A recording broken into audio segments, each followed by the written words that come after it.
পুণ্যলঙ্গ কুলে ভ্রাজমান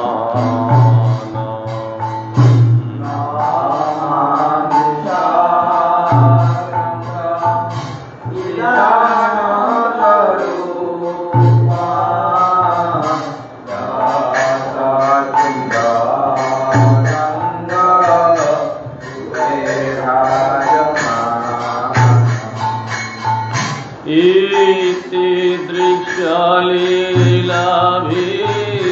आनन्दं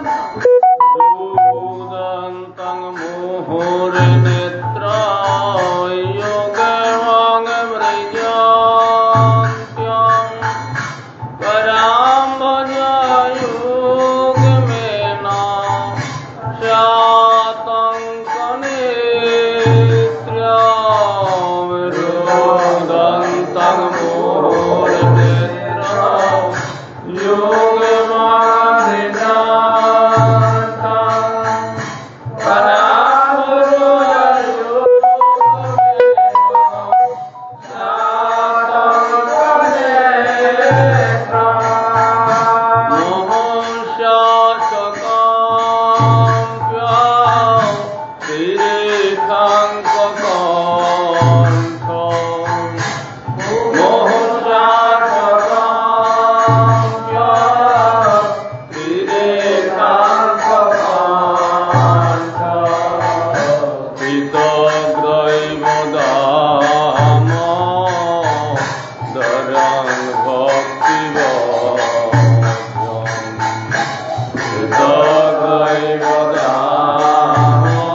Hare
श्री जगन्नाथ बलराम सुभद्रा सुदर्शन जीव की जय। श्री श्री गुरुपाद पद्म की जय। जंग विष्णुपाद वंश परिव्राजक भक्ति जीवन आचार्य और शमशल गुरु महाराज की जय। जंग विष्णुपाद वंश परिव्राजक भक्ति प्रकाश शमशल गुरुदेव की जय। जय विष्णुपाद वंश त्रिशक्ति कमल मधुसूदन शमशल परम गुरु महाराज की जय। जय विष्णुपाद वंश त्रिशक्ति सिद्धांत सरस्वती ठाकुर प्रभुपाद की जय। जय विष्णुपाद वंश श्रीमद गौर किशोरदास बाबा जी महाराज की जय। सच्चिदानंद श्री भक्तिनाथ ठाकुर की जय। वैष्णव सार्वभौम श्री जगन्नाथ दास बाबा जी महाराज की जय। रूपानुग गुरुवर्ग की जय। सत्संग प्रभु की जय। प्रेम से कहो श्री कृष्ण चैतन्य प्रभु नित्यानंद श्री अद्वैत गदाधर शिवासदि श्री गौर भक्तवृंद की जय। चपासर श्री गौर नित्यानंद प्रभु की जय। भगवान मंगल हरिनाम संकीर्तन की जय। श्री श्री कौल करताल की जय। तुलसी महारानी की जय। गंगा मैया की जय। भक्त विघ्न सर्व विघ्न विनाश कृष्णदेव की जय। लक्ष्मी देवी की जय। प्रहलाद महाराज की जय। भागवतम ग्रंथराज की जय। श्री गुरुपाद समाधि मंदिर की जय। भजन की जय। श्री कृष्ण चैतन्य मठ की जय। समूह की जय। चातुर्मास व्रत की जय। नियम कार्तिक दामोदर व्रत उच्च व्रत की जय। भक्तवृंद की जय। समागत भक्तवृंद की जय। भक्ति वर्ण केशव महाराज की जय। श्रीमान प्रभु की जय। सामना की जय। जय ठाकुर मठवा सन्यास वृंद ब्रह्मचारी वृंद की जय। जय श्री श्री बहुलाष्टमी तिथि वराह की जय। जय राधा कुंडे प्रकट तिथि वराह की जय। जय गदाधर से प्रभु तिरुभाव दास से गदाधर से प्रभु तिरुभाव तिथि वराह की जय। गदाधर से प्रभु की जय। समागत भक्तवृंद की जय।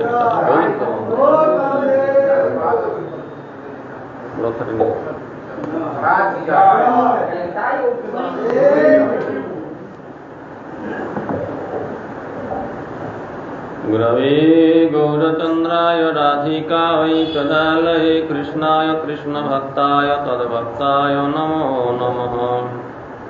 ओम अज्ञानतिमिरान्धस्य ज्ञानाञ्जनशलाकया चक्षुरुन्मीलितं येन तस्मै श्रीगुरवे नमः। श्री ब्रह्ममाध्व गौरीय सारस्वते नमस्तुते। श्री गुरु गौरगंधर्व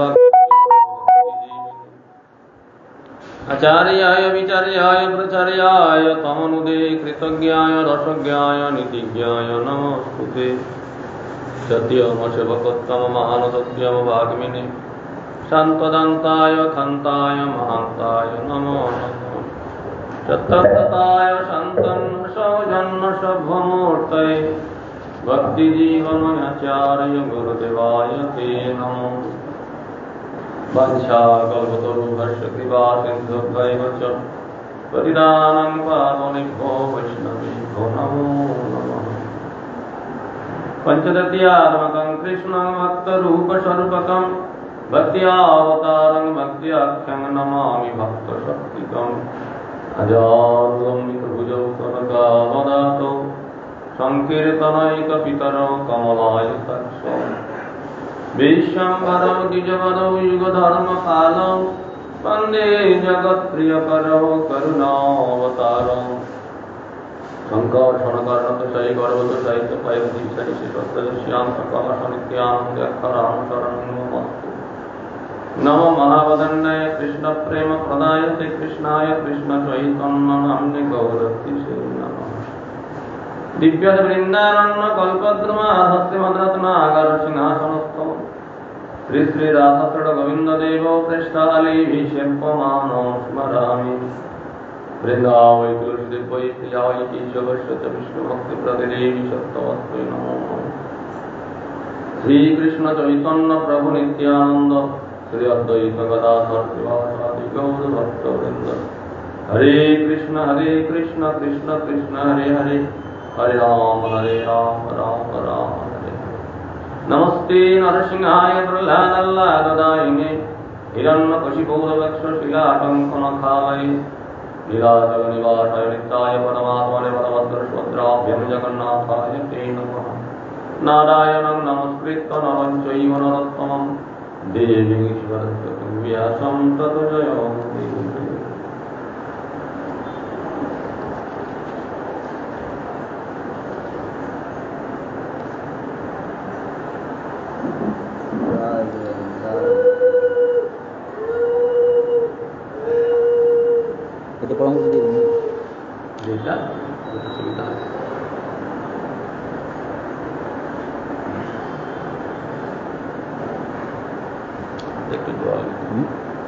হাতে একটু জল নিতে হবে।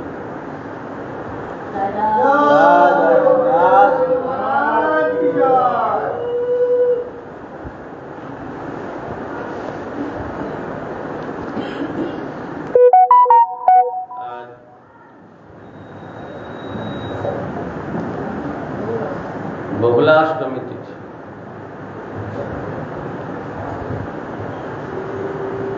नियम গোসেবা ব্রতের কৃষ্ণ অষ্টমী।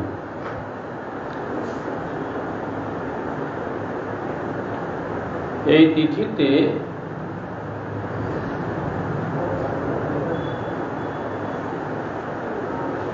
বহুলা নামক একটি গাভীকে ভগবান তার বিশেষ লীলার দ্বারা রক্ষা করছিলেন।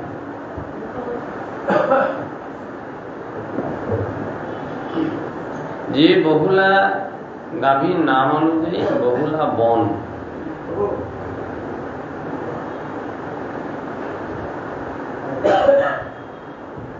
এই বহুলা গাভী একটি ব্রাহ্মণের গাভী ছিল।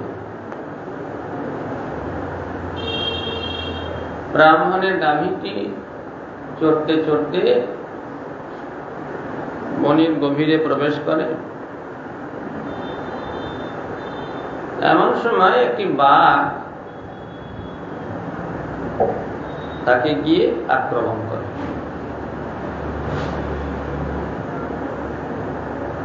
সে সময়ে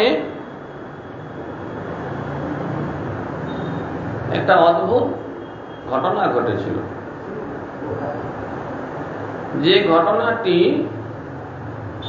এখনকার আজকের এই দৃষ্টিভঙ্গি দিয়ে বোঝা কঠিন আছে।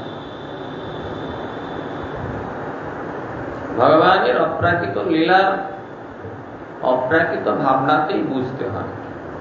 প্রাকৃত ভাবনা দিয়ে বিচার করতে গেলে খুঁজে পাওয়া যায় না, মেলানো যায় না।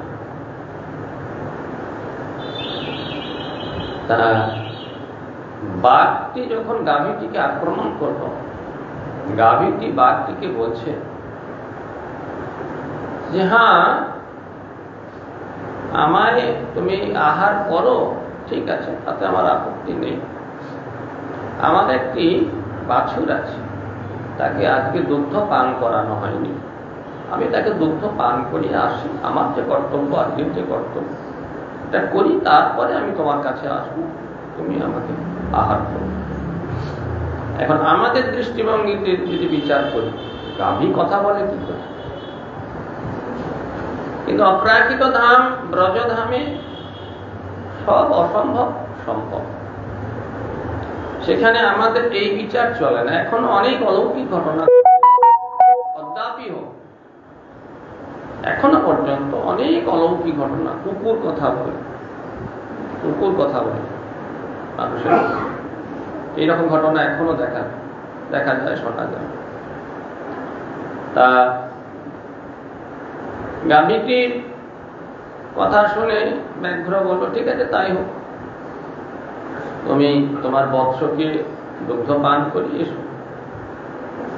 তা গাভী বৎসকে দুগ্ধ পান করাতে গেল, গিয়ে বলল, বৎস, তুমি পেট পুরে দুগ্ধ পান করো, আজই তোমার শেষ দুগ্ধ পান। কেন না, আমি যে বাঘ আমাকে আক্রমণ করেছিল তাকে কথা দিয়ে এসেছি, তোমাকে দুগ্ধ পান করিয়ে আমি তার কাছে যাব। এই কথা শুনে বৎস বলল, না, তাহলে তো আমি দুগ্ধ পান করবো না, চলো আমিও তোমার সাথে যাব। ব্যাঘ্র যদি তোমায় ছেড়ে দেয় তবেই আমি দুগ্ধ পান করব, তোমার প্রাণ যদি রক্ষা হয় তবে দুগ্ধ পান করব। আর যদি ব্যাঘ্র তোমাকে আহার করে, আমাকেও আহার করো। এই কথোপকথন চলছিল। এমন সময় সেই ব্রাহ্মণ শুনতে পেলেন। ব্রাহ্মণ বলছে, সে কি, কোথায় সে ব্যাঘ্র? চলো আমিও যাবো ব্যাঘ্রের কাছে।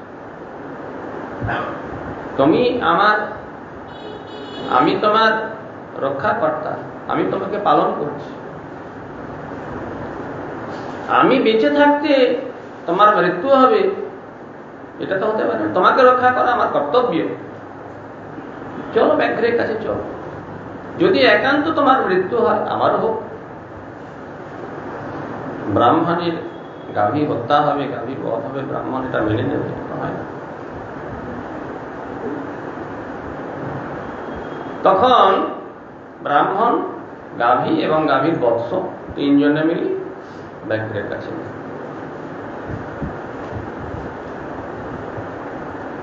ব্যাঘ্রের কাছে যেতে ব্যাঘ্র বলছি, এ কি, তোমার তো একার আসার কথা, তোমরা তিনজনে কেন এসেছো?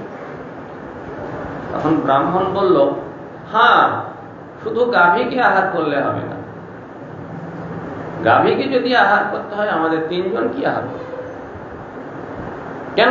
এ তো কথা ছিল না, আমি একজন কি গাভীকে আহার করব। এই নানা রকম, বৎস বলছে আমাকে আহার করো, ব্রাহ্মণ বলছে ঠিক আছে আমাকে আহার করো, তারপরে গাভীকে খাবে, আগে আমাকে আহার করো। এইসব কথোপকথন চলছে। এটি ভগবানের নাম করতে করতে করতে নারদ গোস্বামী তখন ঘটনাচক্রে সেদিকে যাচ্ছিল। ভগবত ইচ্ছায় নারদ গোস্বামী তখন সে, নারদ গোস্বামী সেটা শুনতে পেয়ে সোজা ভগবানের কাছে গিয়ে পৌঁছে গিয়ে বলেন, প্রভু তোমার গাভীর এইরকম অবস্থা, তুমি একমাত্র রক্ষাকর্তা, তুমি যদি রক্ষা করো তবে তুমি একটি লীলা প্রদর্শন করো, যে পাপের জন্য এই ব্যাঘ্র রূপ ধারণ করেছে, যে অপরাধে, তাকে উদ্ধার হবে আর গাভীও রক্ষা হবে। তখন ভগবান তার সুদর্শন দ্বারা ব্যাঘ্রকে বধ করলেন। ব্যাঘ্র সমস্ত পাপ থেকে তো মুক্ত হলোই, এমনকি ভগবানের হাতে মৃত্যু হওয়ার জন্য তার বৈকুণ্ঠ গতি প্রাপ্ত। সেই গাভীর নাম অনুযায়ী, গাভীর নাম ছিল বহুলা, গাভীর নাম অনুযায়ী বহুলা বন হয়ে গেল, সেই বনটি নাম হয়ে গেল বহুলা বন। আজকের এই দিনে, এই তিথিতে এই ঘটনাটি। ভগবানের প্রত্যেকটি লীলা, ভগবান যখন যে লীলা করেন সেই লীলার তাৎপর্য অত্যন্ত গুরুত্বপূর্ণ। অত্যন্ত ভক্তিপ্লুত, ভক্তি আপ্লুত চিত্তে যদি কেউ এগুলি অনুশীলন করে, অনুধাবন করে, একটু বোঝার চেষ্টা করে, তাহলে দেখা যায় এর গভীরে অনেক অনেক সুন্দর সুন্দর তত্ত্ব এবং তথ্য লুকিয়ে আছে, সেগুলো আস্বাদন করা। শুধু উপরে একটি গল্প শুনলে হবে, এটি একটা মাত্র গল্প না, এটি শুধু একটা সাধারণ যদি ঘটনা হতো তাহলে এই দিনটিকে আমরা এত আড়ম্বরের সঙ্গে পঞ্জিকায় লিখে রাখতাম না যে বহুল আসল। ভগবান কিভাবে ব্রাহ্মণকে রক্ষা করেন, কিভাবে গাভীকে রক্ষা করেন, গো ব্রাহ্মণ হিতায় আছো, তার একটা বিশেষ তার উদাহরণ স্বরূপ ব্রাহ্মণ রক্ষা করলেন, ব্রাহ্মণকেও রক্ষা করলেন। ঠিক সেই সময় নারদ গোস্বামীকে পাঠিয়ে দিয়েছেন। ভগবত ইচ্ছায় নারদ গোস্বামী ঠিক সেই সময় গিয়ে উপস্থিত হয়েছে, ভগবানের কাছে গিয়ে বললেন, ভগবান ভক্তের ইচ্ছায় সেখানে সে উপস্থিত হলেন। সমস্ত দিক এক কার্যে করেন প্রভু, কার্য আশ্বাস। গাভীকে রক্ষা করলেন, ব্রাহ্মণকে রক্ষা করলেন, আবার কি হলো, ব্যাঘ্র যে পাপে তাকে জনি প্রাপ্ত হয়ে সেখানে থাকতে হয়েছিল তাকে উদ্ধার করলেন। ঠিক এইরকমই একটি বৃষকে বধ করেছিলেন, যেটা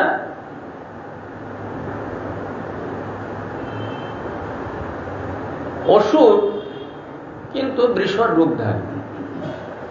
এইরকম ভগবানের অদ্ভুত অদ্ভুত লীলা। বৃষকে শুধু বধ করার উদ্দেশ্য না, বৃষের নাম ছিল অরিষ্টাসুর, তাই তো? অরিষ্টাসুর, যে অরিষ্টাসুরের নাম, সেই স্থানটির নাম হয়েছিল অরিগ্রাম। পরবর্তীকালে অরিষ্ট থেকে অরিট হয়েছে অরিগ্রাম।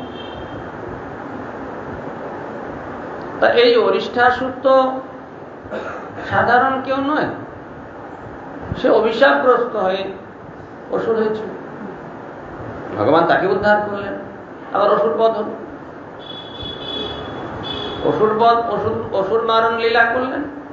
আবার যে অভিশাপে তার অসুরজনী লাভ হয়েছিল, সে অসুর সে ইচ্ছা করলে একটা ভয়ঙ্কর বৃষের রূপ ধারণ করতে পারে।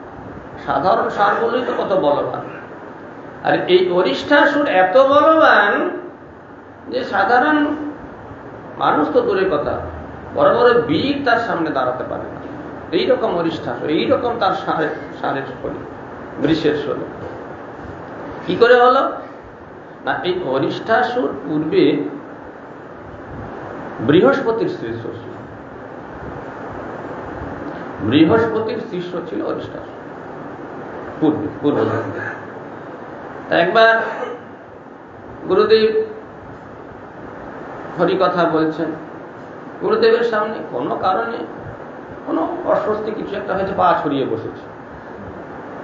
গুরুদেবের সামনে পা বাড়িয়ে গুরুদেব বলছেন, মূর্খ, এটুকু জ্ঞান তোমার হয় নাই?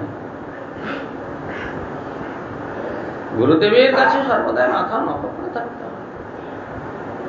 শ্রীমদ্ ভাগবতে একাদশ স্কন্ধে উদ্ধব সংবাদে ওখানে সুন্দরভাবে কি রকম ব্রহ্মচারী কিভাবে গুরুদেবের কাছে থাকবে, সবসময় মাথা নত করে থাকবে, গুরুদেবের আদেশ পালনের জন্য সব রেডি, সবসময় প্রস্তুত থাকে। গুরুদেবের আদেশ পালন, যা আদেশ হবে সঙ্গে সঙ্গে দৌড়ে সেই আদেশটা পালন। এইরকম থাকতে হয়, কিভাবে গুরুদেবের কাছে থাকতে হয়। তা এইটুকু জ্ঞান যদি তোমার না হয়, হনুমানজি কিভাবে থাকতে হয় রামচন্দ্রের কাছে, সবসময় হাত করে, প্রভু যা আদেশ, আপনার যা আদেশ হবে সঙ্গে সঙ্গে আদেশ পালনের জন্য সর্বদাই প্রস্তুত। তা এইভাবে থাকলে তবে তো গুরুদেবের কৃপা হয়। গুরুদেবের কৃপা মানে ভগবানের কৃপা। গুরুদেবের হৃদয় থেকে সেই করুণা রাশি তোমার হৃদয়ে সঞ্চারিত হবে, তোমার মধ্যে পরমার্থের ভাব ফুটে উঠবে। তা তোমার এইটুকু জ্ঞান হলো না, তুমি গুরুদেবের সামনে পা ছড়িয়ে বসলে। মালা রাখতে হবে, হ্যাঁ, দিয়ে বসে পড়ুন, তাহলে কোথাও একটা এদিকে কোথাও টুল ফুল দিয়ে একটা পিছনে বসে, একটা টুল ছিল যে একটা নীলমত টুল ছিল, পিছনে এখানে বসে যান।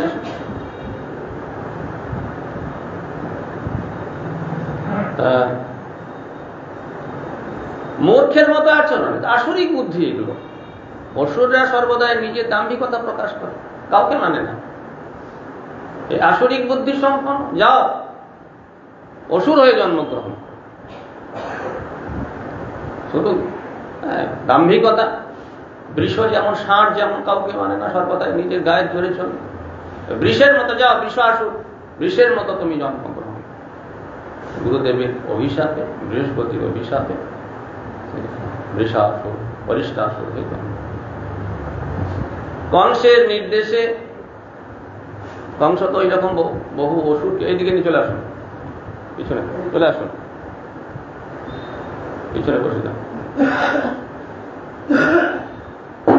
কংসের নির্দেশে অরিষ্ঠাসুর কৃষ্ণকে বধ করার জন্য গিয়ে উপস্থিত হয়েছে, ব্রজে গিয়ে উপস্থিত হয়েছে। ভয়ঙ্কর একটি বৃষের রূপ ধরে কি করে কৃষ্ণকে বধ করা যায়, নানা রকম উপায় চিন্তা করল।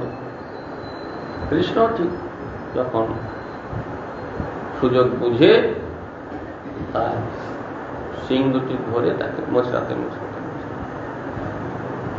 বধ করেছে। এখন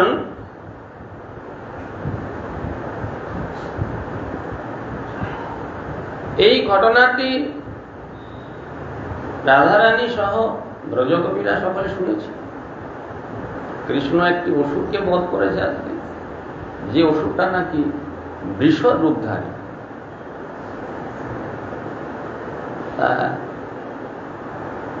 কৃষ্ণ সঙ্গে রাত্রিতে যখন রাধাকৃষ্ণের সঙ্গে দর্শন করার জন্য, কৃষ্ণের চরণ দর্শনের যখন এসেছেন, তখন বলছেন, কৃষ্ণ তুমি আজকে ভয়ানক একটি পাপ করেছ, ভয়ঙ্কর একটি পাপ করেছ। কি পাপ? আমি পাপ করেছি। হ্যাঁ, পাপ করেছ। আমরা শুনেছি যে তুমি নাকি আজকে একটি বৃষকে বধ করেছ। এই গো হত্যার পাপ তোমাকে প্রায়শ্চিত্ত না করলে হবে না। কৃষ্ণ বলছে, আমি তো গো হত্যা করিনি, আমি তো অসুর বধ করেছি। তা হোক, অসুর বধ করো আর যাই করো, রূপটা তো ছিল বৃষর, সে তো বৃষ। অসুর হলে কি হবে? অসুর টসুর আমরা দেখব না। তার শরীরটা ছিল বৃষের শরীর। তা বৃষের শরীরকে বধ করার জন্য তোমার গোহত্যা হয়েছে। গোহত্যার পাপে প্রায়শ্চিত্ত তোমাকে করতে হবে। যে না, তাই হয় নাকি? এটা হয় কখনো? আমি অসুর বলছে, তা করলে কি হয়? যুক্তি দেখাচ্ছেন, আরে বৃত্তাসুর তো অসুর ছিল, বৃত্তাসুর তো অসুর ছিল। তাহলে বৃত্তাসুরকে বধ করার জন্য অপরাধ হয়েছিল। দেবরাজ ইন্দ্রের, মোবাইলটাকে বন্ধ করতে, দেবরাজ ইন্দ্রের অপরাধ হয়েছিল। কেন অপরাধ হলো? না, তার শরীরটা ব্রাহ্মণের শরীর, সে ব্রাহ্মণ পুত্র ছিল। ও সব শুনল। যেহেতু তুমি বৃষরূপী অসুরকে বধ করেছ, সুতরাং তোমার অপরাধ পাপ হয়ে গেছে। তুমি কৃষ্ণ বলে কি করতে হবে? তাহলে তোমরাই বলে দাও প্রায়শ্চিত্ত কি করবো। না, তোমাকে তীর্থে স্নান করতে হবে। তীর্থে স্নান করলে পাপ যাবে তো? হ্যাঁ, তীর্থে স্নান করো। পৃথিবীতে যত তীর্থ আছে সব তীর্থে স্নান করো। কৃষ্ণ সঙ্গে সঙ্গে বিশ্বের যত তীর্থ ছিল সমস্ত তীর্থকে আহ্বান করলেন। সমস্ত তীর্থ পা দিয়ে নরম মাটি একটু পা দিয়ে গর্ত করে দিলেন। গর্ত করে দিয়ে সেই গর্তে সমস্ত তীর্থকে আহ্বান করলেন। আহ্বান করার সঙ্গে সঙ্গে যত তীর্থ ছিল সমস্ত তীর্থের একত্রীকরণ। তীর্থ স্বামী সমুদ্র তিনি এসেছেন, ক্ষীরোদ সমুদ্র এসেছেন, প্রয়াগরাজ এসেছেন, গঙ্গা, যমুনা, সরস্বতী, কাবেরী, যেখানে যত বিশ্বের তীর্থ সমস্ত তীর্থ সেখানে প্রকাশিত হলেন। কৃষ্ণ ভয়ঙ্কর, সে একেবারে বিশাল, সকলে সে মাটি থেকে মাটি ফুরে সমস্ত তীর্থ পরিপূর্ণ হয়ে গেল। বিশাল জলরাশি, কৃষ্ণ সেই জলে অবগাহন করে স্নান, বিশাল একেবারে জলরাশি।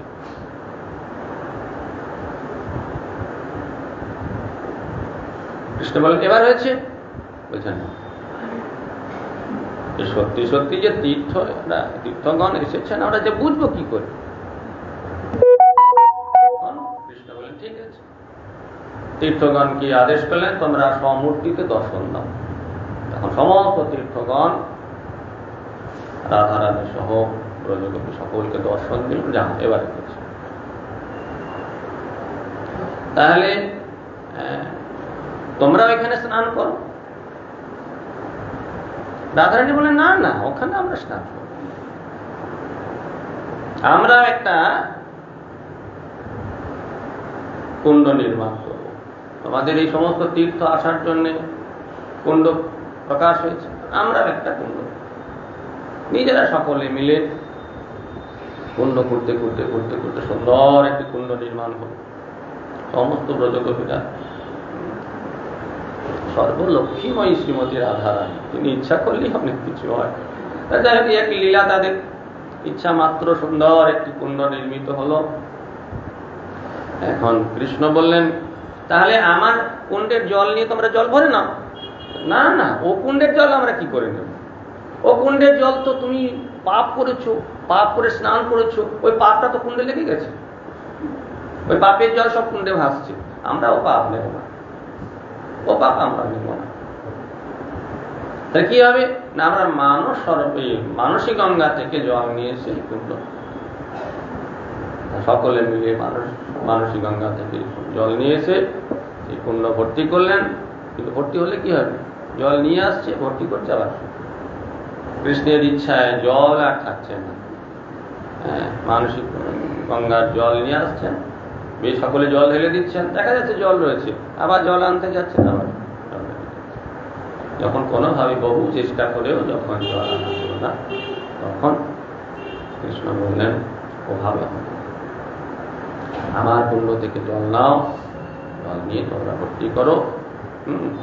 তখন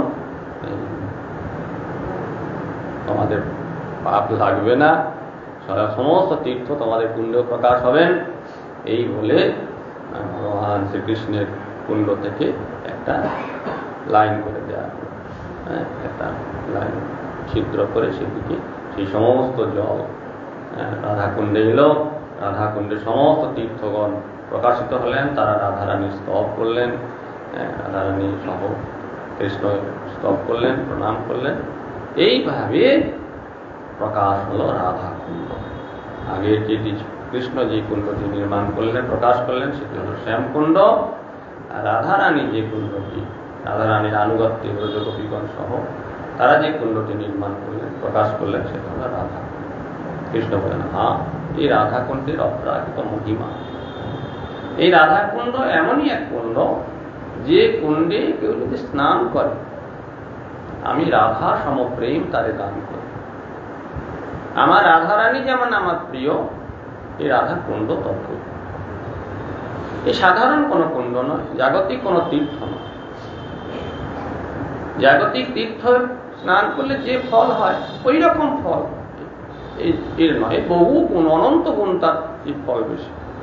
জাগতিক তীর্থের সঙ্গে কোনো তুলনা করা যাবে না। সাক্ষাৎ রাধারানী যেমন আমার প্রিয়, রাধাকুণ্ড তত্ত্ব। আজকে এই তিথিতে রাধাকুণ্ড প্রকাশ হল। সমস্ত ব্রজগোপীগণ আজকের দিনে, ব্রজগোপী, ব্রজবাসী, অন্যান্য সারা পৃথিবীর সমস্ত ভক্তগণ আজকের দিনে সেই মধ্যরাত্রে রাধাকুণ্ডে স্নান করবেন। রাধাকুণ্ড একবারে অপূর্ব আরতি হবে, তার পূজা হবে, অদ্ভুত সেই রাধাকুণ্ডে। রাধাকুণ্ড প্রকাশের পর পরবর্তীকালে তা কিছুটা নানা রকম গাছপালা, লতা পাতায় আবৃত হয়ে গিয়েছিল। বজ্রনাভ এই কুণ্ডকে পুনরায় সংস্কার করেছিলেন বটে, কিন্তু কলিযুগ আসায় মহাপ্রভু যখন গিয়ে দেখলেন, তখন আর তার কোনো অস্তিত্ব দেখা যাচ্ছিল না। বাদ থেকে তার কোনো অস্তিত্ব সাধারণ মানুষ জানতে পারে। মহাপ্রভু জিজ্ঞাসা করলেন, এই জায়গাটার কি নাম? না, আরিট গ্রাম। তখন দেখলেন, হ্যাঁ, এই তো সেই রাধাকুণ্ড। মহাপ্রভু তিনি তো সবই জানেন, কোথায় কি হয়েছিল না হয়েছিল। সাক্ষাৎ কৃষ্ণ বহু সুন্দর রূপে অবতীর্ণ হয়েছেন, তা কি আর জানতে বাকি আছে? তখন মহাপ্রভু সেই স্থান নির্দেশ করে দিলেন, নির্দেশ করে সকলকে জানিয়ে দিলেন এই রাধাকুণ্ড। তখন ওই জলা জমি, ধান চাষ টান চাষ কেউ একটু একটু করতো, এইরকম হয়েছিল। সেই জল একটু মাথায়, রাধাকুণ্ডের জল একটু মস্তকে নিলেন, শ্যামকুণ্ডের জল মস্তকে নিলেন। কুণ্ড থাকেনি, জল একটু জলা জমির মতো যেমন থাকে সেই রকম জলা জমির মতো ছিল। সেই পরে সকলে জানতে পারলো এই হচ্ছে রাধাকুণ্ড। গোস্বামীগণ মহাপ্রভু নির্দেশিত সেই যে রাধাকুণ্ড, শ্যামকুণ্ড দর্শন করতেন, সেখানে গিয়ে প্রণাম করতেন, ভজন করতেন। ছিল রঘুনাথ দাস গোস্বামী পাদ সেই রাধাকুণ্ডের তীরে। রাধাকুণ্ড সাক্ষাৎ রাধারানীর প্রকাশ হইল। এই জন্য রঘুনাথ দাস গোস্বামী পাদ সেই রাধাকুণ্ডের তীরে বসে ভজন করতেন। রঘুনাথ দাস শুনবে নাকি?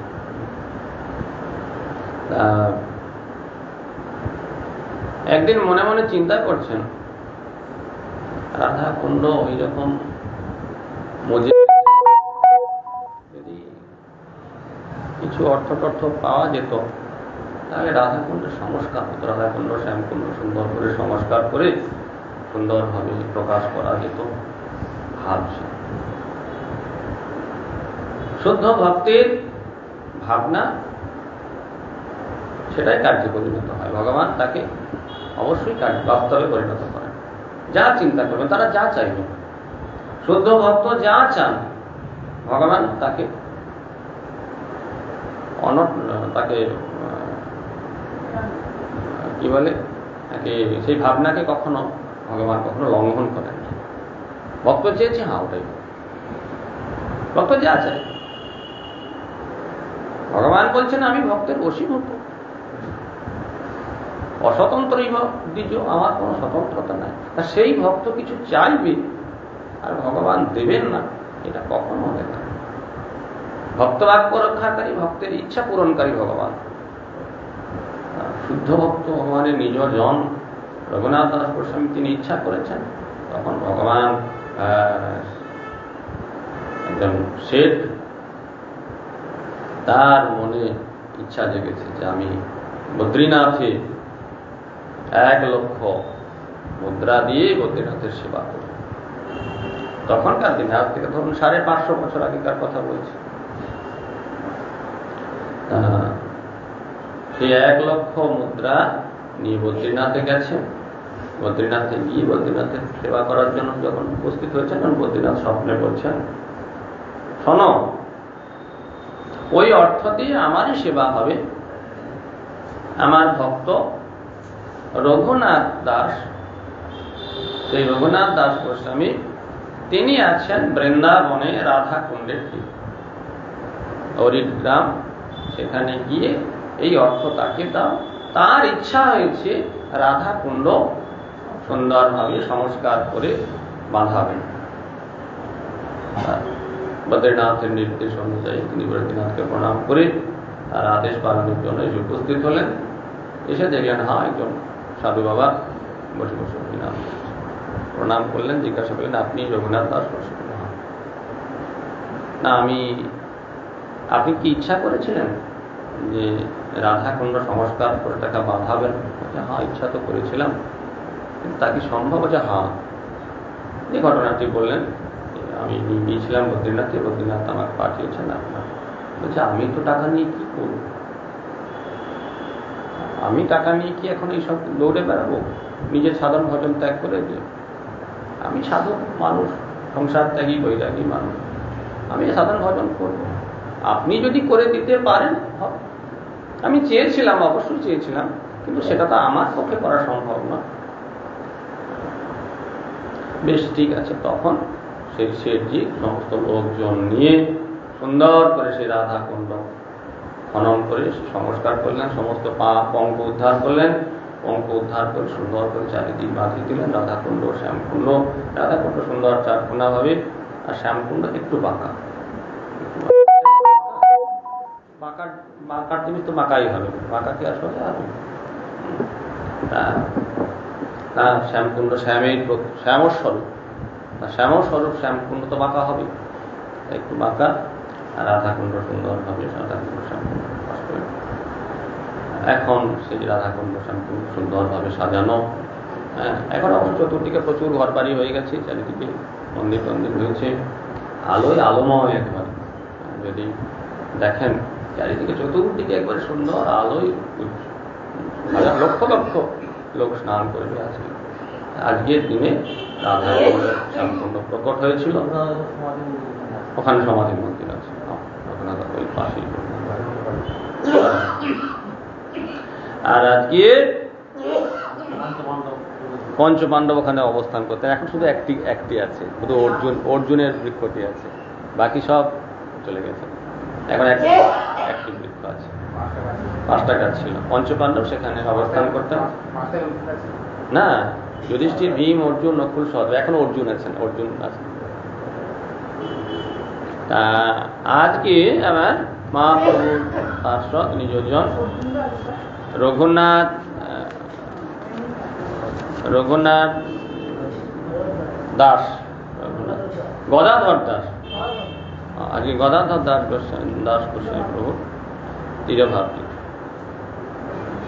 গদাধর দাস গোস্বামী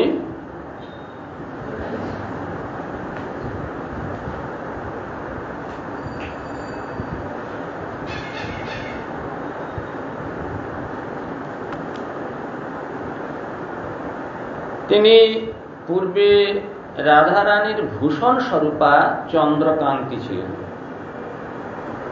রাধারানী বা কৃষ্ণের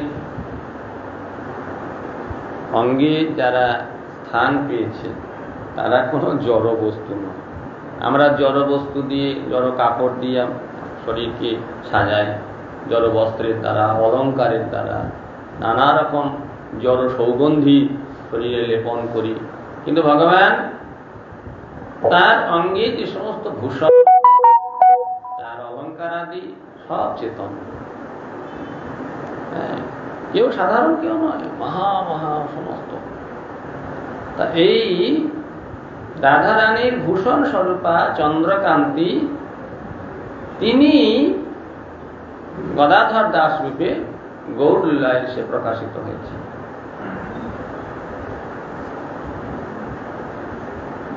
আর সেই গদাধরে প্রবিষ্ট কি হয়েছে? গদাধরে দুটি ভাব প্রকাশ হয়েছে। সেই যে চন্দ্রকান্তি গদাধর দাস রূপে প্রকাশিত হয়েছেন, বলরামের প্রিয়তমা পূর্ণানন্দা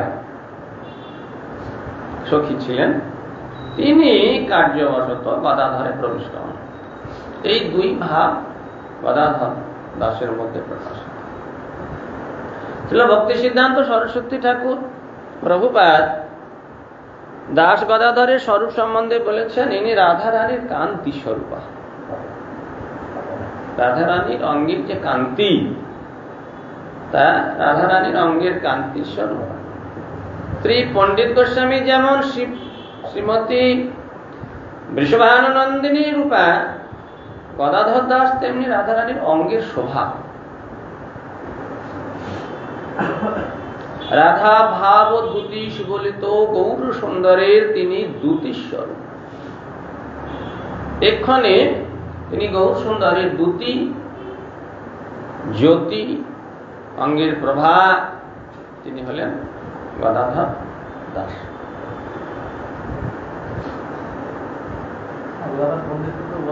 গদাধর পণ্ডিতকে রাধারানীর ভাব স্বরূপ বলা হয়। হ্যাঁ, গদাধর দাস হলেন কি বলে, বৃষভানুনন্দিনী যে তার ভাব স্বরূপ আমাদের গদাধর পণ্ডিত। প্রভুপাদ লিখছেন যিনি ইনি রাধারানীর কান্তি। শ্রীল পণ্ডিত গোস্বামী যেমন শ্রীমতী বৃষভানুনন্দিনী রূপা, বৃষভানুনন্দিনী রূপ, শ্রীল গদাধর দাস তেমনি শ্রীমতীর অঙ্গ শোভা। রাধা ভাবদ্যুতি সুবলিত গৌরের তিনি দ্যুতিস্বরূপ। গৌর গণদেশে তিনি বৃষভানুনন্দিনীর বিভূতি রূপ বলিয়া নির্দিষ্ট। তিনি গৌর এবং নিত্যানন্দ উভয় গণেই গণিত হন। গৌর গণ ব্রজের মধুর রসের রসিক, তারা সকলেই ব্রজের মাধুর্য রস আস্বাদন করেছেন। গৌর সুন্দরের গণ নিত্যানন্দগণ শুদ্ধ ভক্তি প্রদান সখ্যাদি রসের রসিক। শ্রী দাস গদাধর নিত্যানন্দগণ হলেও সখ্য ভাবময় গোপাল ছিলেন না, তিনি মধুর রসের রসিক। কাটোয়ায় তার গৌর চর্চা ছিল। কাটোয়াতে তিনি গৌর সুন্দরের কথা শ্রবণ কীর্তন করতেন, গৌর চর্চা ছিল। কলকাতা থেকে 4 ক্রোশ উত্তরে ভাগীরথীর তীরে এরিয়াদহ গ্রাম, এখানে তাঁর শ্রীবাড়ি। শ্রীমান মহাপ্রভুর অন্তর্ধানের পর নবদ্বীপ হয়ে তিনি কাটোয়ায় চলে আসেন। কাটোয়া থেকে ক্রমশ তিনি এরিয়াদহ গ্রামে এসে বাস করেন। এরিয়াদহটা হলো 24 পরগনা জেলার অন্তর্গত। এটা হচ্ছে উত্তর 24 পরগনা, তাই তো? উত্তর 24 পরগনা, এরিয়াদহ উত্তর 24 পরগনা।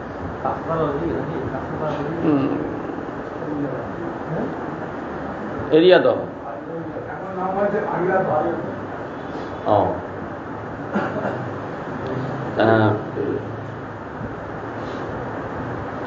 গৌড়ীয় বৈষ্ণব অভিধানে এইরূপ লিখিত আছে যে গদাধর দাস নবদ্বীপে অবস্থানকালে সচিমাতা এবং বিষ্ণুপ্রিয়া দেবী রক্ষণাবেক্ষণ করতেন।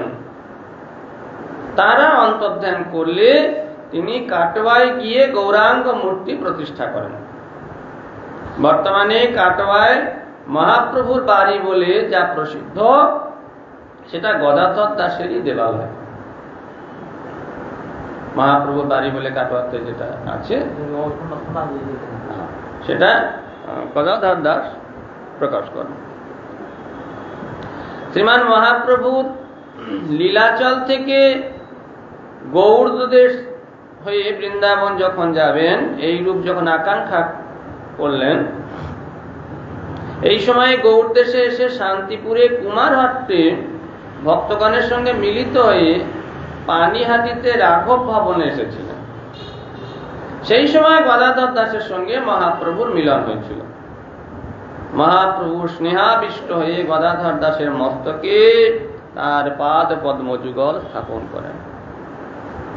এইরকম তার প্রতি স্নেহ, কতখানি স্নেহ থাকলে এতটা কৃপা করা যায়। মহাপ্রভু যদি কারোর প্রতি কৃপা দৃষ্টিতে একটু তাকিয়েছে, ব্যাস মহাপ্রেমের উদয় হবে তার। প্রভু যদি কারোর দিকে একটু তাকিয়েছে কৃপা দৃষ্টি, শুধু তাই নয়, কেউ যদি মহাপ্রভুর দিকে একটু প্রীতি সহকারে শ্রদ্ধা সহকারে দূর থেকে যদি মহাপ্রভুকে দর্শন করে, প্রভু আসছেন, কৃষ্ণ প্রেম হয় যার দূর দর্শনে, তার কৃষ্ণ প্রেম হয়ে যায়। দূর থেকে গৌর সুন্দরকে দর্শন করলে কৃষ্ণ প্রেম হয়। মহাপ্রভু যদি কারোর প্রতি একটু দৃষ্টি দেন, তার কৃষ্ণ প্রেম হয়। সেই মহাপ্রভু কার মস্তকে যদি চরণ যুগল স্থাপন করেন, তার কি হবে? এতখানি কৃপার পাত্র ছিলেন গদাধর দাস।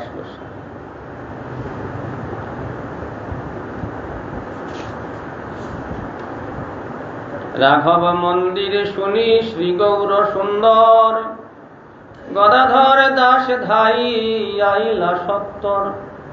প্রভুর পরম প্রিয় গদাধর দাস, ভক্তি সুখে পূর্ণ যার বিগ্রহ প্রকাশ। প্রভু দেখিয়া গদাধর সুকৃতিরে, শ্রীচরণ তুলিয়া দিলেন তান শিরে।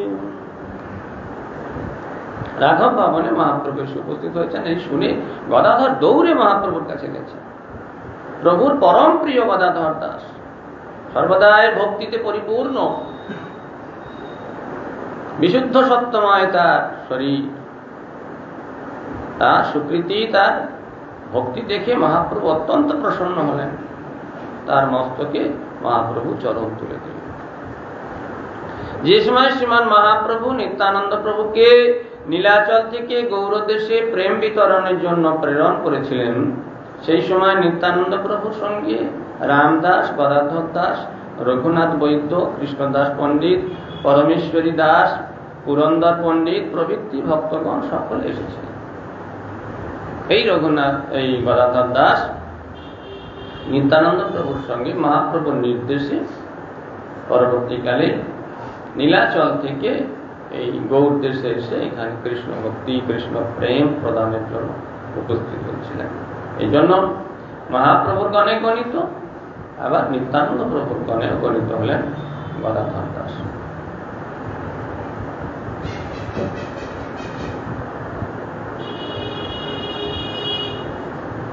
নীলাচল থেকে নিত্যানন্দ প্রভুর সঙ্গে আসার সময় পথিমধ্যে নিত্যানন্দ পার্ষদগণের বিভিন্ন প্রকার অত্যদ্ভুত ভাবাবেশ প্রকটিত হয়েছিল।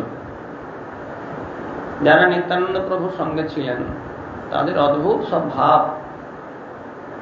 ভাবে বিভাবিত হয়ে তারা নীলাচল থেকে গৌড় দেশে আসছেন। আমরা যেমন হৈ হৈ করতে করতে কোন রকম জড় বুদ্ধি সম্পন্ন হয়ে এখান ওখান ঘোরাঘুরি করি, তাদের তারা সর্বদাই সেই ভাবে, কোন সময় তারা জড় ভাবে থাকেন না, অপ্রাকৃত একটি ভাব সর্বদাই তারা প্রকাশ করেন। তা নিত্যানন্দের পার্ষদগণ, সে নিত্যানন্দ পার্ষদগণ সকলে বিভিন্ন প্রকার অত্যদ্ভুত ভাবাবেশে নিজেদেরকে প্রকাশ করেছিলেন। নিত্য সিদ্ধ ব্রজজন গদাধর দাসের অপ্রাকৃত রাধারানীর ভাব, গদাধর দাস গোপী ভাবে প্রমত্ত হয়ে দই চায়, দই দই দই নেবে, দই নেবে এই বললে অট্ট অট্ট হাস্য করতেন। রামদাস, অভিরাম ঠাকুর খানাকুলে গোপাল ভাবে মাঝপথে দাঁড়িয়ে ত্রিভঙ্গ হয়ে 9 ঘন্টা দাঁড়িয়েছিলেন। একভাবে ত্রিভঙ্গ ভঙ্গিমায় 9 ঘন্টা ওইভাবে বিবাহ। কৃষ্ণদাস, পরমেশ্বরী দাস গোপাল ভাবে সকলে হইচই করতেন, তাকে ঘিরে সব গোপাল ভাবে হৈ হৈ করতেন। পুরন্দর পণ্ডিত গাছে উঠে, বিশাল একটি বৃক্ষ, লাফ দিয়ে গাছের উপরে উঠে বলেন, মই তো অঙ্গদ, আমি সেই অঙ্গদ রামচন্দ্রের সেবক। এইভাবে তারা অপ্রাকৃত সমস্ত ভাব। হইলা রাধিকা ভাব গদাধর দাসে, দইকে কিনিবে বলি অট্ট অট্ট হাসে।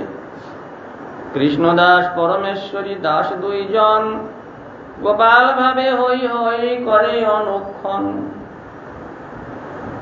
শ্রীমান নিত্যানন্দ প্রভু গৌড় দেশে এসে গঙ্গার উভয় পার্শ্বের গ্রামে গ্রামে পর্যটনকালে একদিন গদাধর দাসের গৃহে এসে দেখলেন যে গদাধর দাস গোপী ভাবে বিভাবিত হয়ে মাথায় গঙ্গা জলের কলস নিয়ে দুধ নেবে গো বলে নিরন্তর ডাকছেন। গদাধরের ভাব দেখে গদাধর মন্দিরের বালগোপাল মূর্তিকে বক্ষে ধারণ করে নিত্যানন্দ প্রভু নৃত্য করতে লাগলেন। গোপী ভাবি বাচ্য নাহি গদাধর দাসে, নিরবধি আপনাকে গোপী হেন বাসে। শ্রী মাধবানন্দ ঘোষ গদাধর মন্দিরে দান খণ্ড লীলা কীর্তন করলে নিত্যানন্দ প্রভুর অদ্ভুত ভাবাবেশ প্রকটিত হল।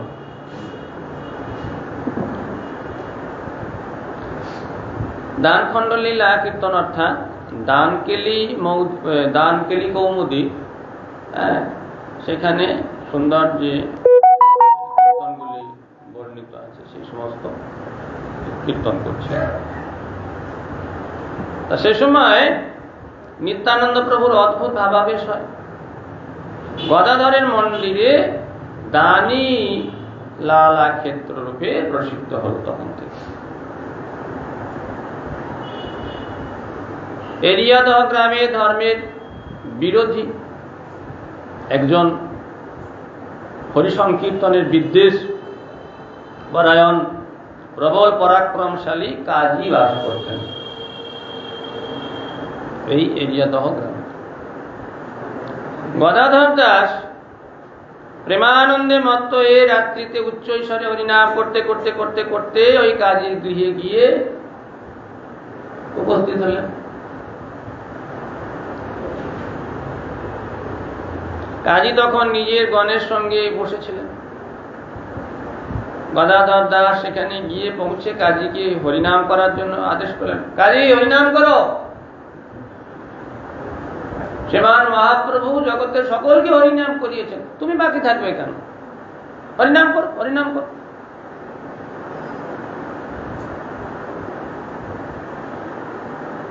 কাজী প্রথমে অত্যন্ত ক্রোধাবিষ্ট হয়ে গদাধর দাসের ভাব দেখে আবার পরে শান্ত হয়ে গেলেন। স্বাভাবিক। শান্ত হয়ে বললেন, কি খবর, কেন এসেছ? গদাধর দাস তার উত্তরে বললেন, শ্রী চৈতন্য মহাপ্রভু নিত্যানন্দ প্রভু জগতে অবতীর্ণ হয়ে সকলকে হরিনাম করিয়েছেন, কেবলমাত্র তুমি হরিনাম করো না, তাই তোমাকে হরিনাম করাতে এসেছি আমি। হরিনাম করলে তোমার সব পাপ ভুলে যাবে।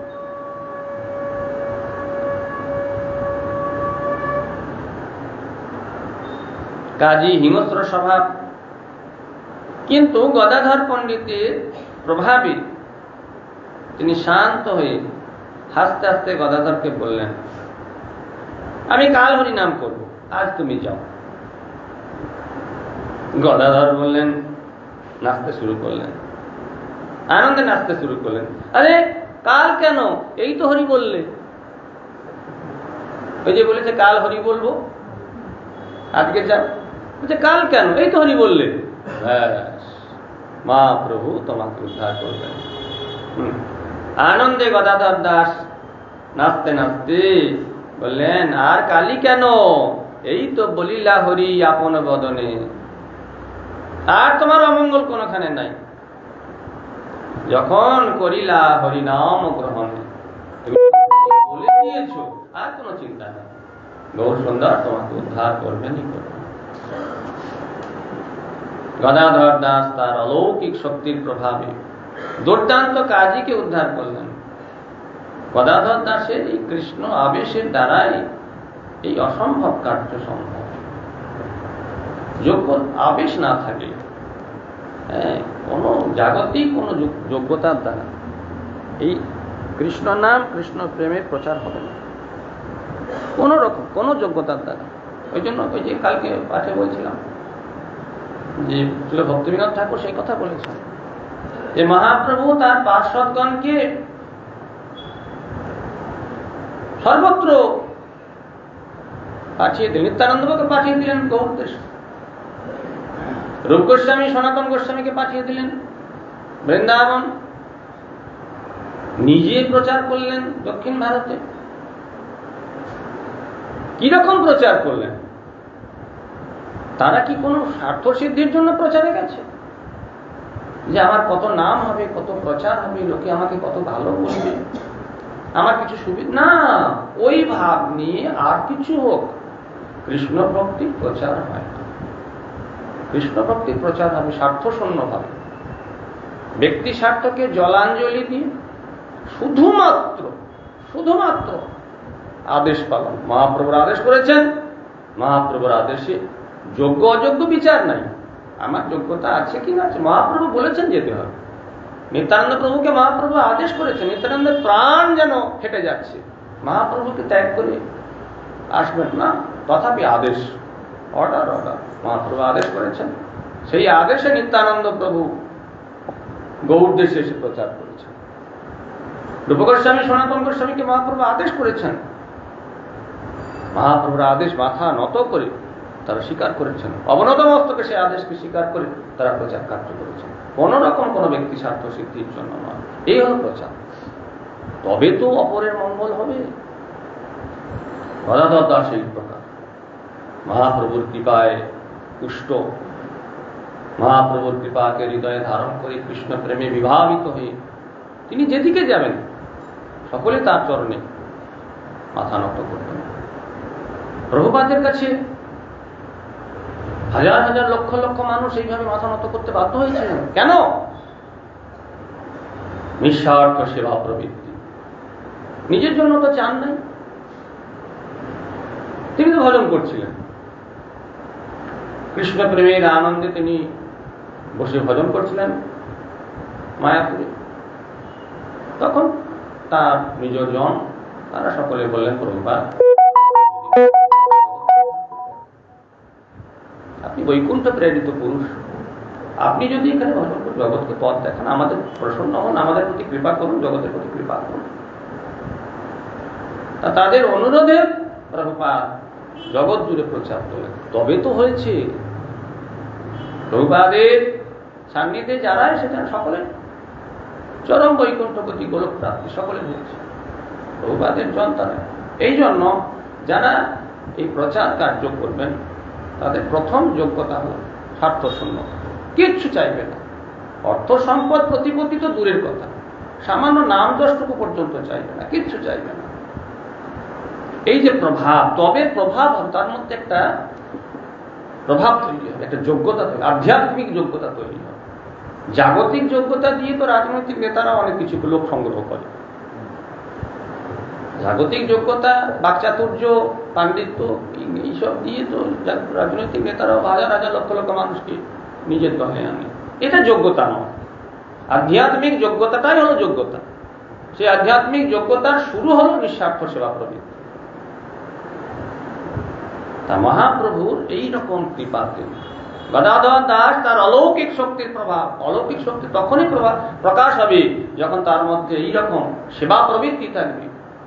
কৃষ্ণের সুখী তার একমাত্র সুখ, মহাপ্রভুর সুখী তার একমাত্র সুখ। মহাপ্রভুর সুখ ব্যতীত তিনি আর কিছু চান না। গৌর নিত্যানন্দের আদেশই তার কাছে একমাত্র কর্তব্য, তাদের সুখবিধানই তার একমাত্র আনন্দের বিষয়। এইরকম ভাবে বিভাবিত হয়ে তার অলৌকিক শক্তির প্রভাবে দুর্দান্ত সেই কাজীকে উদ্ধার করলেন গদাধর। মহাপ্রভু স্বয়ং কাজী উদ্ধার করেছেন। যেমন মহাপ্রভু সদল বলে গীত হরিনাম সংকীর্তন করতে করতে করতে করতে গিয়ে চাঁদ কাজীকে উদ্ধার করলেন।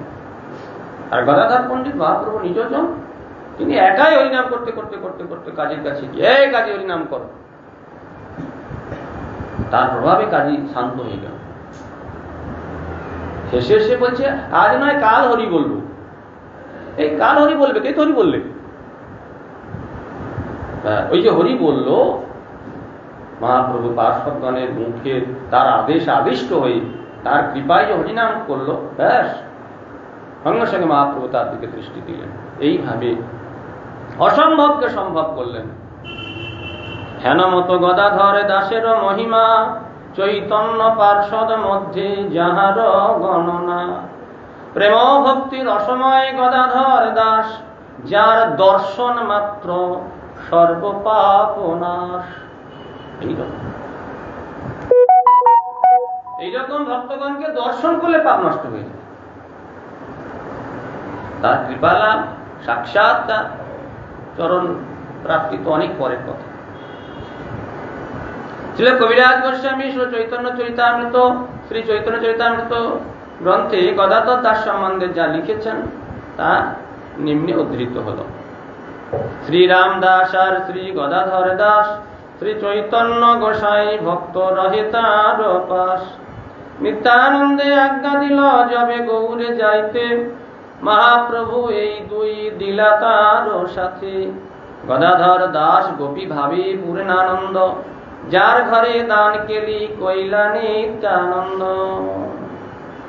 নিত্যানন্দে আজ্ঞা দিল যাও গৌর দেশে, অনর্গল প্রেম ভক্তি করিহ প্রকাশে। রামদাস গদাধর আদি কত জনে, তোমার সহায় লাগি দিলু তোমার শনে। মহাপ্রভু আদেশ করলেন নিত্যানন্দকে, যাও প্রেমের ভান্ডারী, তোমার প্রেম সমগ্র গৌর দেশকে একেবারে ডুবিয়ে দাও। নিত্যানন্দ মহাপ্রভুর আদেশ পালন করার জন্য অবনত মস্তকে, না পারবো না, হবে না, এইসব কেন তোমাকে ছেড়ে যাব, তোমার কাছে থাকবে, এইসব কোনো কথা না। মহাপ্রভু বলেছেন, সঙ্গে সঙ্গে মহাপ্রভু দুইজনকে সঙ্গে দিলেন, রামদাস আর এই গদাধর দাস। তোমার সঙ্গে থাকবে, তোমাকে সহযোগিতা করবে, কৃষ্ণ প্রেমের বন্যায় তুমি গৌর দেশকে ডুবিয়ে দাও। মহাপ্রভুর আদেশে নিত্যানন্দ প্রভুর সঙ্গে এই দুইজন চললেন। নিত্যানন্দ প্রভুর আদেশ ক্রমে যে কালে শ্রী রঘুনাথ দাস গোস্বামী পানিহাটি গ্রামে বৈষ্ণব সেবার জন্য দধিচিরা মহোৎসব করেছিলেন, সেকালে গদাধর দাসও সেখানে উপস্থিত ছিলেন পানিহাটি। শ্রী যদুনন্দন চক্রবর্তী গদাধর দাসের শিষ্য। এটা ভক্তি রত্নাকর গ্রন্থে জানা যায়। শ্রী যদুনন্দন চক্রবর্তী বিজ্ঞবর, যার ইষ্টদেব প্রভু দাস গদাধর। গদাধর দাসের শিষ্য যদুনন্দন চক্রবর্তী। কার্তিক মাসের আজকের এই তিথিতে, কৃষ্ণপক্ষের অষ্টমী তিথিতে শ্রী গদাধর দাসের তিরোভাব হয়। তিনি নিত্য লীলায় প্রবেশ করেন। শ্রীনিবাস আচার্য প্রভুর অধ্যক্ষতায় গদাধর দাসের তিরোভাব উপলক্ষে বিরাট মহোৎসব অনুষ্ঠিত হয়েছে। তাতে তদানীন্তন শ্রেষ্ঠ বৈষ্ণবগণ, মহা সমস্ত বৈষ্ণবগণ উপস্থিত ছিলেন। এই খেতরি উৎসব যেমন হয়েছিল, ওই রকম খেতরি উৎসবের ন্যায় বৈষ্ণব সমাজে প্রসিদ্ধ আছে। কি বলিব কার্তিকের কৃষ্ণাষ্টমী দিনে, মোর প্রভু অদর্শন হইল এইখানে। কাটোয়ায় শ্রীমান মহাপ্রভুর বাড়িতে কেশব ভারতীর সমাধির কাছে গদাধর দাসের সমাধিস্থান। অপূর্ব সেই প্রেম মাধুর্য প্রেমমূর্তি গদাধর দাস, তিনি আমাদের প্রতি প্রসন্ন হন, কৃপা দৃষ্টি দান করুন। কাজীর দুষ্ট চিত্তকে তিনি প্রেমে পূর্ণ করেছিলেন, আমাদের এই দুষ্ট চিত্তকে তিনি কৃপা দৃষ্টির দ্বারা পূর্ণতা প্রদান করুন। জয় গদাধর দাস গোস্বামী। সুতরাং আজকের এই দিনটি বিশেষ একটি খুব গুরুত্বপূর্ণ। আজকে গদাধর দাস গোস্বামী প্রভু তিরোভাব দিচ্ছে, তারপরে আবার বহুলাষ্টমী, আর রাধা কুণ্ডের প্রকট তিথি।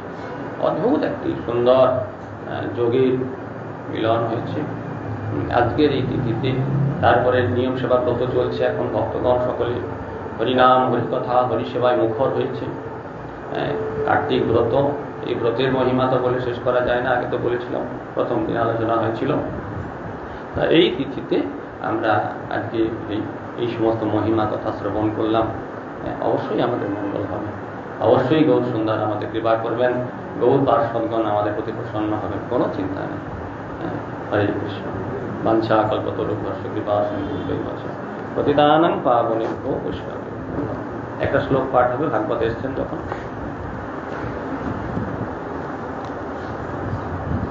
নাতি প্রসীদতি তথোপচিতপচারৈরারাধিত সুরগণৈরিদি বদ্ধ কামৈ যৎসর্বভূতোদয়া সদালভ্যৈক নানাজনেষ্য বহিত সুহৃদন্তরাত্মা। হে প্রভু, আপনি অখিল প্রাণীতে অন্তর্যামী রূপে অবস্থিত, সকলের একমাত্র বন্ধু। হে ভগবান, হে কৃষ্ণ শ্রীহরি, আপনি অভক্তগণের অলভ্য, সর্বভূতে দয়াশীলতা গুণে ভক্তের প্রতি যে রূপ প্রসন্ন হন, সকাম দেবতাগণ নানাবিধ উপচারে দ্বারা আপনার উপাসনা করলেও আপনার সেরূপ প্রসন্নতা লাভ করতে পারেন না। প্রভু, আপনি সকলের বন্ধু, ঠিক, অখিল বিশ্ব ব্রহ্মাণ্ডের সকলের আপনি আত্মার স্বরূপ, প্রাণ স্বরূপ, সকলের বন্ধু। কিন্তু ভক্তরা যে ভক্তির দ্বারা আপনার আরাধনা করে, সেই ভক্তির দ্বারা আপনি এতটাই বশীভূত হন, তাদের প্রতি, তাদের ভক্তিতে যতটা প্রসন্ন হন, অন্য কারোর প্রতি এমন মহা মহা যোগ্যতার দ্বারা আপনার আরাধনা করলেও আপনি সেরূপ প্রসন্ন হন না। ভক্তির দ্বারাই ভগবান প্রসন্ন হন। ভক্তির ভগবান, ভক্তি রেবই না নয়তি, ভক্তি রেবই না দর্শবতী, ভক্তি বশ পুরুষ। এই জন্য ভক্তি শ্রেষ্ঠ, ভক্ত শ্রেষ্ঠ। ভগবান যেমন অখিল ব্রহ্মাণ্ডের সর্বশ্রেষ্ঠ, সকলেই চূড়ামণি ভগবান শ্রীকৃষ্ণ, ভক্তরা তখন। হরে কৃষ্ণ। বাঞ্ছা কল্পতরুভ্যশ্চ কৃপা সিন্ধুভ্যৈব পতিতানাং পাবনেভ্যো বৈষ্ণবেভ্যো।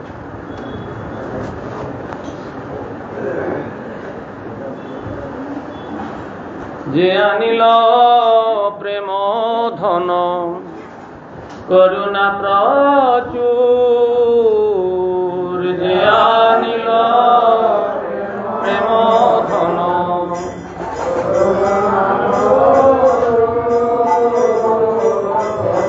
হেন প্রভু কোথা গেলা আচার্য ঠাকুর।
রাধা ভজনে নাকি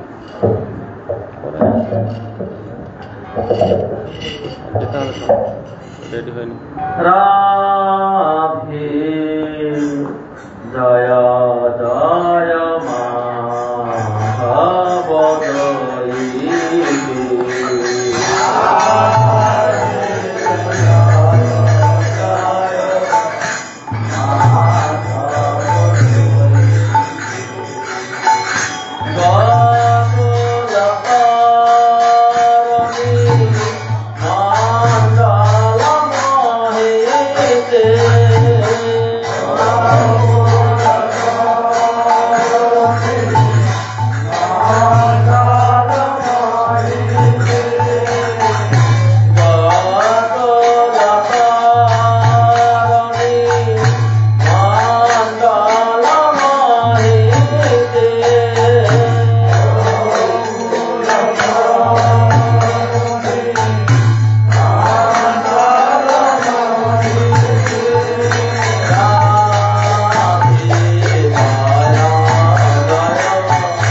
আমি যাবো না তো আমি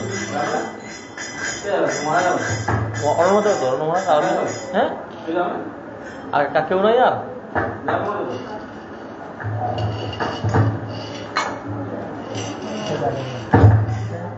ওই পাড়া জিজ্ঞাসা যেতে হবে রাধে রাধে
धरिधारी वरदलना राधारम राधाधन आरसान सुंदरारमान जन्मना गुरुदेव सूद्रा सुदर्शन जी की जय ज्ञान श्रीला पुष्पपाद अष्टोत्तर भक्ति सर्वोत्तम जय श्री श्रीमद् भक्ति जीवनानंद गोस्वामी श्री गुरु महाराज जय ज्ञान श्रीला पुष्पपाद अष्टोत्तर भक्ति श्री भक्तिवान श्री परम महाराज की जय ज्ञान श्रीला पुष्प की सिद्धांत सरस्वती जगत गुरु गोपाल की जय सनातन मठ रघुनाथ जी गोपाल मठ दासनाथ की जय जय प्रबला नारदोत्तम भागवत की जय भागवत की जय सापासत गौर की जय सापासत सरारत जगन्नाथ बलदेव सुभद्रा संजीव की जय जय राधा कुंड श्याम कुंड राधा की जय जय बालाधर पंडित जी सुभक्त की जय अष्टमी की जय चैतन्य मठ के तदास शाखा मठ के प्रताप की जय मठाचार्य सुपाद अष्टोत्तर फिटनेस में चंद्र महाराज की जय आसमान जय महाराज की जय जय जय पार्थो की जय प्रभु की जय जय मातृमंडल की जय की जय जय गोवर्धन मंडल की नाम संकीर्तन की जय मसूद की ताम्र तो काकी बोतो की जय जय अनंत कुल कृष्णा बिंद की जय नारद भक्त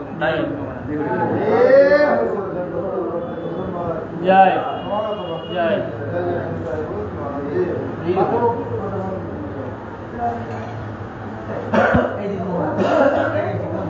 हाँ